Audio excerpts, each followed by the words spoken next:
Ada tarikh lupa ke akaun emas Gap ni? Soalan ni biasa sangat saya dapat. Emas dalam akaun Gap Public Gold ni tak ada tarikh luput dan tak akan expire. Tak kisahlah anda simpan 1 gram ke 100 gram ke, tak akan ada had masa. Tak aktif pun tak apa, takkan ada charge tersembunyi.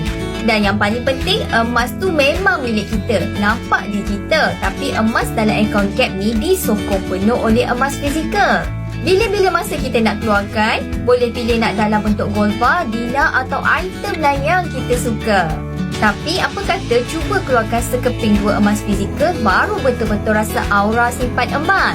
Bila genggam sendiri emas yang kita kumpul sikit-sikit ni, rasa syukur sangat-sangat. Rasa puas, rasa yakin nak teruskan menyimpan.